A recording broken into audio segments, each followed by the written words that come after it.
Hampshire. Thaddeus McCotter, the congressman, another of those.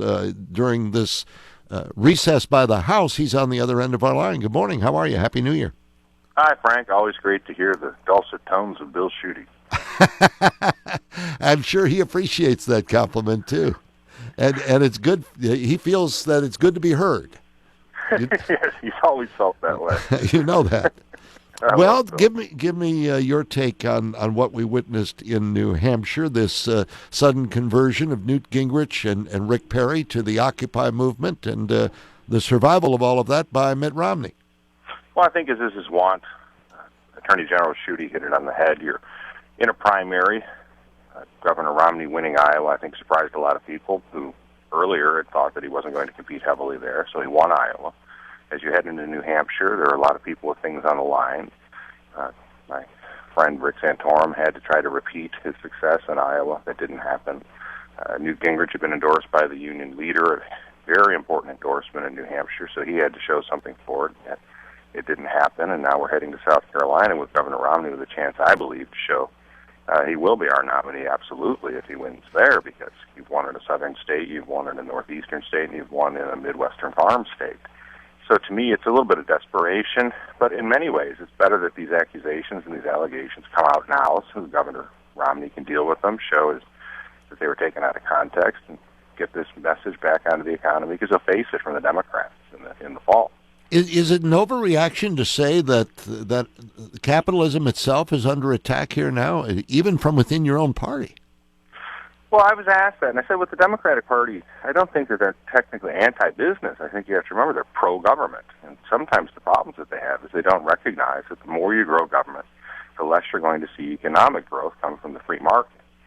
So to try to be fair about it, I would say that they're very pro-government, and what happens is much of the problems that we see from governmental regulation, governmental interference, may have the best of motivations, but they have the worst of consequences. So in their own minds, they don't necessarily reject capitalism. They think they can simply grow capitalism by limiting businesses through bigger government. Well, they think that they know better, and you see this in all aspects of it. The 20th century and late 19th century model of a highly centralized bureaucratic state trying to, quote-unquote, help people in free markets make their own decisions, I think it's failing. It's non-sustainable. And unfortunately, they remain wedded to it. Well, it's going to be a fascinating campaign the rest of the way now, and we'll see whether Mitt Romney can continue that momentum that he has grown through Iowa and New Hampshire in the South, where religion becomes a factor as well, doesn't it? Well, it's been said that it can. I don't know that that's the case. People have said that about Iowa, and they'll say that throughout the campaign.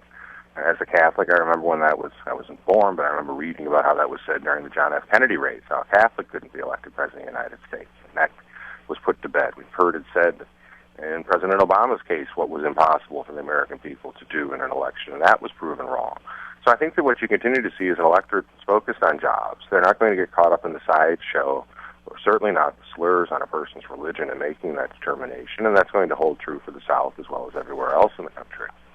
Well, I hope so, and not because I'm rooting for Romney or any individual candidate. It's just I would hate to see somebody's religion used as the sole reason not to vote for them in an election campaign. That shouldn't be the issue. And if you're a constitutionalist, you shouldn't let that affect you, right?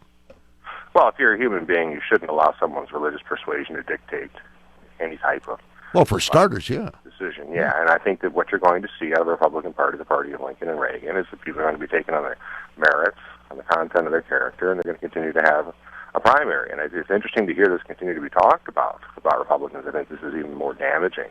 The attempts by the left to damage the Republican Party is anything else. Here to talk about whether or not the Republicans will allow a person's religion, and we will not. What we're going to do is we've already seen Governor Romney win Iowa, win New Hampshire. I believe he's going to win South Carolina. Hopefully we can put this slur against the Republican Party to bed. People are making their determinations based upon who they think is the best standard bearer for our party against President Obama, and that's going to continue. Thanks for being with us. Always appreciate it. Thanks, Frank. Thaddeus McCotter, the congressman from Livonia, here on the Frank Beckmann Show as well.